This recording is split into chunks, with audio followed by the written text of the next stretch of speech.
አሰላሙ አለይኩም ወራህመቱላሂ ወበረካቱ። ሰሞኑን በኢቃማ ጉዳይ ላይ በጣም ብዙ እህቶች አላስፈላጊ ገንዘብ እያወጣችሁ ነው።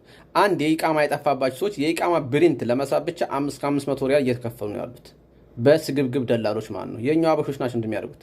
የኢቃማ ብሪንት የሚሳበው ወይ 100 ሪያል ወይ 150 ሪያል። በ150 ሪያል ሲሳብ አይቻለሁ። ሰዳድ እንኳን ለመሰደድ 1000 ሪያል ለመሰደድ 30 ሪያል 40 ሪያል የምትቀበሉት 10 ሪያል ነው የሚሰደደው ማለት ነው። መክተቦች አሉ። ሻራ ገርናታ መርከዝ ዱባይ ፊት ለፊት ምርጥ መክተብ አለ። የምትፈልጉ ሰዎች ሎኬሽን ልክላችኋለሁ። ፓስፖርታችሁን ፕሪንት ለማድረግ የኢቃማችሁን ቁጥር ለማሳብ የምትፈልጉ ሰዎች ካላችሁ ማለት ነው። እና ኢቃማም ደግሞ ስታሰሩ ሁሉን ነገር በፋቱራ ነው። የነቃላም በፋቱራ ነው የምትከፍሉት።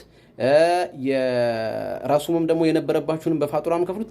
ለከፊል የሚሰጥ ገንዘብ ብቻ ነው በእጅ የምትሰጡት ማለት። እባካችሁ ካላስፈላጊ ወጪ ተቆጠቡ። እባካችሁ ከአጭበርባሪ ደላሎች ተጠንቀቁ። እባካችሁ በጣም እየተበሉ ነው ብዙ እህቶች። አሰላሙ አለይኩም ወራህመቱላሂ ወበረካቱ። ውድና የተከበራችሁ ውድ የሰሙ ቻናል ቤተሰቦች እንዴት ናችሁ? እኔ ደህና ነኝ አልሐምዱሊላህ። ውዶች ዛሬ በአዲስ ቪዲዮ ከች ብያለሁ። ይህ ቪዲዮ ለእናንተ በተለይ ሳውዲ ላላችሁት ወንድሞች ይጠቅማችኋል በሚል ነው። ቪዲዮውን ከቻላችሁ እስከ መጨረሻው መረጃውን የምትፈልጉ እህቶች እስከ መጨረሻው ብታዳምጡት መልካም ነው ማለት ነው። እና ሰሞኑን በወጣው አዋጅ ብዙ እህቶች ተደናግጠው ተበረጋገው ልክ አለ አይደል በጣም ተበረጋገው ገንዘባቸውን አልባሌ ቦታ እየጣሉት ይገኛሉ ማለት ነው። ማለት መረጃ ባለመስማት ባለማጣራት በቃ ልክ ብር ስላላቸው ብቻ ወይንም ደግሞ ነገጣት ብሩን ሰርቻ አገኘዋለሁ በሚል ብቻ ዝም ብለው ብራቸውን እየበተኑ ይገኛሉ ማለት ነው። ልክ አረቡ እንዳለው እና እንደዚህ እኮ የጠፋ ፓስፖርት ለማውጣት ፕሪንት ለመሳብ ብዙ 500 ሪያል 300 ሪያል ከዛም በላይ ይጠይቋቸዋል ማለት ነው። ግን እኔ አሁን ቀጥተኛ የሰማሁት ወይንም ደግሞ ያወጣ ሰው በ150 ብር ነው የሚወጣው ማለት ነው ፕሪንቱ። ሀታ ለፓስፖርት ለመሳብ ምንድነው የጠፋውን ቁጥር ለማውጣት ራሱ እስከ 1000 ብር የሚጠይቁ አሉ። ኮሜንት ላይ በተለይ ኮሜንት ላይ አሁን ሳይ እስከ 2000 የተጠየቁ ልጆች አሉ። ይሄ ለምን መሆን የለበትም እንዴ? እናንተ ቆይ ለምንድን ነው ገንዘባችሁን አልባሌ ቦታ እንዴ? ይሄን ገንዘብ እኮ ለምን ያኒ ማለት ዛሬ ገንዘብ ስላላችሁ ብቻ ወይንም ደግሞ ኢቃማችሁን ስለፈለጋችሁ ብቻ ዝም ብላችሁ አልባሌ ቦታ ይሄ ነገር እኮ ለገጧት ደግሞ ላይሳካላችሁም ይችላል። አሁን በተለይ ጠለብ ላይ ማለት ተጠለብ ጠፍታችሁ የጠፋችሁና መልሳችሁ ለማስተካከል የፈለጋችሁ ሰዎች ምንድነው ኢቃማውን ሰዎቻችሁ ከፊሏችሁ ማለት ነውና ካላ ምንድነው ምንድነው የሚባለው በለቅ ካላደረገው ያ ሰውዬ ክስ ከመሰረተባችሁ መልሶ ተናዙ ላይ ያደርግላችሁ ማለት ነውና አንድ ጓደኛዬ ምንድነው ያጋጠማት ሰዎቿ ከዛ ከወጣች ወደ 10 አመት ከዛም በላይ ይሆናታል ከሰዎቹ ጋር ተወጣች።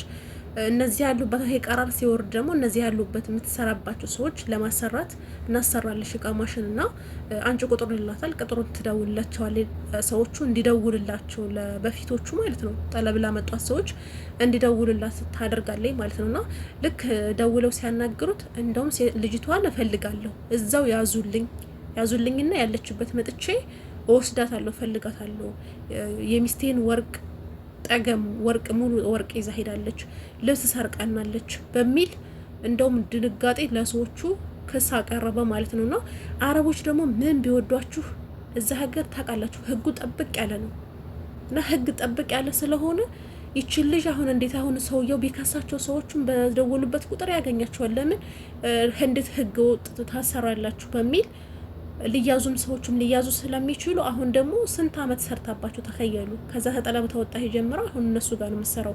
ግን አረብ ነውና አሁን ፈርተው ልጅቷም በቃ አይደል ኢቃማውን ላይ ሳካ ይሄንኛውን ስራዋን ደግሞ አደጋ ላይ ጣለች ማለት ነውና እንደዚህ አይነት ነገር ስላለ አንደኛ ሰዎቹ ጋር ስደውሉ ራሳችሁ ወይ ደውሉ ወይንም ሰዎቹን አታስደውሉ ወይንም ደግሞ እናንተ የምትሰሩባችሁን ሰዎች አለማስደወል። ለምን ያ ኢቃማ እንኳን ባይስተካከል አሁን ስራ በጠፋበት ሰዓት ስራችሁን አደጋ ላይ ትጠላላችሁ ማለት ነው። ከሁለቱም ሳትወጡ ከንቱ ሆናችሁ ትቀራላችሁ። ሲቀጥል ደግሞ ብር ሲከፈል እስኪ ለራሳችሁ እስኪ ከሊን አስተምጠይቅ ሄጄ አሁን ላይ አዋጁ ስላለ ይሄ ነገር አዋጅ ስላለ እኔ ትያዙም ራሱ አይመስለኝም እና ባትያዙም ደው ይሄን ትንያዛለን ምናምን ብላችሁ ተፈራችሁ ደግሞ ትክክለኛ ሰው በቃ ትክክለኛ ከሊ መረጃ ይሰጠኛል ወይንም ትክክለኛ ሰው ጠይቃችሁ በደላላ ለምን ትበላላችሁ? እና ብዙ ልጆች አሁን በዚህ እየተበሉ ነው። አሁን ደላሎች ደግሞ ይሄንን ፎርሳ ተጠቅመው እህቶችን እየበዘበዙ ይገኛል። ሁለተኛ ደግሞ መጠንቀቅ ያለባችሁ ልጆች፣ ተጠለብ ጠፍታችሁ የመጣችሁ ልጆች 10 ዓመት 11 ዓመት የተቀመጣችሁ የእውነት ነው የምላችሁ፣ እኔ እንደኔ አስተያየት ባታወጡ ነው የምለው። ለምን 11 ዓመት የተቀመጣችሁበትን ጋራማ የሚባል አለ። ያንን አስባችሁ በአመት 600 ብር አስባችሁ ያንን ትከፍላላችሁ። መልሳችሁ ደግሞ እንደዚህ ለከፊል ትከፍላላችሁ። ቢያንስ እንደው እናንተ ምናልባት የምትሰሩበት ሰዎች ካላሰሩላችሁ በስተቀር ለከፊል ይከፈላል። ሲቀጥል ደግሞ ያኔ እንትኑን ለማሰሪያ ራሱ መክተም ምናምን እንትን ይበሏችኋል ማለት ነው። እና እንደኔ 10 ዓመት ከዛም በላይ የሆናችሁ ልጆች ባታሰሩ ነው። እናሰራለን ካላችሁ ደግሞ በትክክለኛው ብራችሁን ካለመበላት ድናችሁ በትክክለኛው ነገር አሰሩ። ሁሌም ወላሂ ሞኝ አትሁኑ እንዴ፣ ነቁ እንጂ። ሁሌም ለምን ትበላላችሁ? የአረብ ሀገር እህቶች